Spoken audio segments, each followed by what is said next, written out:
Welcome to the Lechtich Parsha podcast, where we delve into the Torah's timeless wisdom and uncover uplifting and empowering lessons tailored to the challenges of our generation. A guten Erev Shabbos, a guten Chodesh. Hope you had a wonderful, uplifted Pesach. Here we are, Parshas Tazria-Metzora, double Parsha, big Parsha, packed.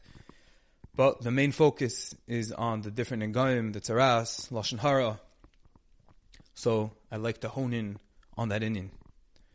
At the end of Parshas Tazria, the pasuk tells us as follows: Zois teres nega tzaras, begad atzemer oya pishtim oya shisi oya iriv oya kolkli or letaroi oya letamoi. This is the procedure. Zois teres is connoting a lashon of like a summary. This is a recap of everything that we said. If you have a nega that goes onto wool or linen or any article of skin, letaharoi oya letamoi, for tara or for tumah. The Gemara in Nazir picks up on this surprising order in choice of words.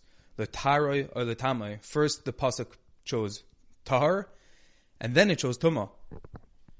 The Gemara asks that if this is the parsha of tumah, wouldn't it have made more sense for this pasuk, the pasuk which is summarizing all the dinim, all the halachas of tzaras? It should have said l'tumah or l'tara. First, it should have said for tumah and then tara. But for some reason, the pasuk chose l'tara or l'tamai. First purity and then impurity. So based on this, the Gemara conclusively rules safek negaim tahar, that if a person is tahar and he discovers a nega, until he actually goes to the kohen and the kohen pronounces him, paskins him as tameh, until then he remains status quo in his cheskas tahara. That's how the Gemara in Nazir rules. Rav Moshe Feinstein in Sefer Kol Ram tells us that this yesod of safek negaim tahar, that we leave people with their pashtus of tahara, is not a rule that's exclusively said in negaim. Rather, it's a fundamental, it's a concept that we must apply to our own lives, and especially, although certainly we're not supposed to judge others, and we're supposed to mind our own business and more about ourselves than our own avodas Hashem, but the way we look, l'maisa, at other people. Many times, we can question ourselves, we can question others with the way we're fearing zuch, with the way we accustom ourselves in different areas of avodas Hashem, in our shkafas, in the way we do mitzvahs, in the way we adhere to halacha, in the way we're mechanech our children. Any and all facets of Yiddishkeit. There's many, many different ways. There's trial and error. And we're all lamaisa on a mission. We're all on a journey. We're all striving for the highest. And even though sometimes it doesn't appear like that, even in ourselves, we wonder, like, what are we doing? Where are we getting to? The journey is never ending, it's long, it's unclear, it's confusing, we tried this, we tried that, and we don't see results, we don't feel success. Or we look at others, we look at our brother, our sister, our neighbor, our friend, we think to ourselves, don't you know? I spoke to my Shiva, I spoke to my Rav, this is the way it's done. This is the way it's got to be. We have this Gemara, we have this Yesod, Safek, Negaim, Tar. Every Yid has a Chesed Kashrus, has a Tzal Malekim, has a ratzon and a tshuka, ultimately, to be close to the Rebbeinu Shalom, to do the right thing, and we have to just do our best, we have to do our job, we have to do our hishtadlus, and ultimately leave the rest up to Hashem. And that's the yesod, that's how we apply it to our own lives. We know, Yeshaya Novi says, V'amech kulam tzadikim, all you, all of Klal Yisrael, you have a neshama, you have ruach elikim, you're pumped with Kedusha. Your essence is tar. Your essence is ruchnius. And sometimes we feel that we're removed, that we're distant from this concept. But nevertheless, it's a truth. It's the way Hashem created the world. V'amech kulam tzadikim. We all have this Kedusha in us. Our neighbor, our sister, our brother that we think is lost, doesn't have it right, is not doing it our way. It's okay. It's not my way or the highway. There's many different ways to Hatzlacha. There's many ways to achieve kedusha, v'taira, closeness, and a kesher with the Rebbeinu Shalom. And at the end of the day, everyone has this cheskas taira. Not only the Metzora, not only the one that saw the nega, but each and every individual, each and every yid has this cheskas taira. And we mustn't forget that for ourselves, and especially for others. And we have to live our lives always remembering this. In Parshas Metzora, which mainly deals with the Isser of Lashon Hara, the Rambam writes, Amru Chachamim, Shalosh Averis Nefram Min Adam, B'Elam Hazeh Ve'en Lechelek Aleim Haba. We know that there's Gimel Averis Chamurus, there's 3 cardinal sins, Ve'elu Hein, Avodas Kechavim, V'Gilei Arayos, V'Shichas Namim. But says the Rambam, something that you may never have known, but it's a Rambam, in Hilchos Deos, Parak Zayin, Halacha Gimel, which is, here we go, the Lashon Hara, Keneged Kulam. The Isser of Lashon Hara is Keneged Kulam. So we're all busy. We always know, the Gimel Averis Chamuris, they're terrible. And we all, we lead our lives knowing to stay very, very far, never to come close to these Averis. But for some reason, Lashon Hara has forgotten that it's Keneged Kulam. The Rambam doesn't say that it's worse than one of them. He says it's worse than all of them put together. So we know the famous shla that says that by Yom Tovim, it's a time to tap into the Kedusha that happened at the time of the Yontif, at the time of Pesach Yetzias Mitzrayim. We can tap into those Nisim, into the Siyata Dishmaya. Parshas Metzora, when we read the Parshas, we're supposed to strengthen ourselves in the inyan of Lashon Hara. And remember, this Rambam, Lashon Hara Keneged Kulam, we all know it's all deeply ingrained into our minds, into our hearts, and we, Chas v'Shalom, would never even think about any of these Averis. The Gimel Averis Chamuris, we all talk about them. Lashon Hara is Keneged Kulam. But nevertheless, even for this terrible, atrocious Aver of Lashon Hara, the Torah does give a remedy. And the Torah says, what do? You take 2 birds, Chayes Taharis, Ve'itz Erez, Ve'shni Toila'as Ve'izov. The Kohen shall take 2 live birds, cedarwood, crimson, and hyssop, one to be bought and one to be purified. So Rashi says, what's the inyan, what's the reason in the Shni Teilas? Zok Rashi, Mata kanose v'yisrape, yashbel atzmai mi ga'avasai kiteilas v'cha'ezov. Rashi explains that the reason why Dafka, this Mitzvah, the person that slandered his friend, he takes teilas v'ezov, he takes the hyssop and the crimson, is because this will bring him to be yashbel atzmai, to lower himself, to get rid of his gaiva.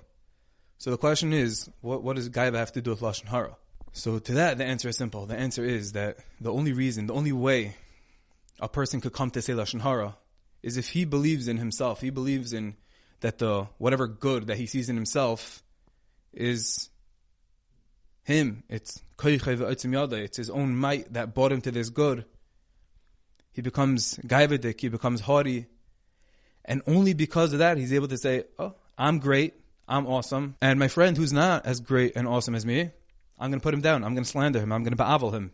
So, Zok Rashi tells us that the yisoid, the underlying midah, the core negative attribute and trait of the Baal Lashon Hara, of this Metzora, is his gaiva, is his haughtiness, is his kavod that infiltrated, seeped into his head.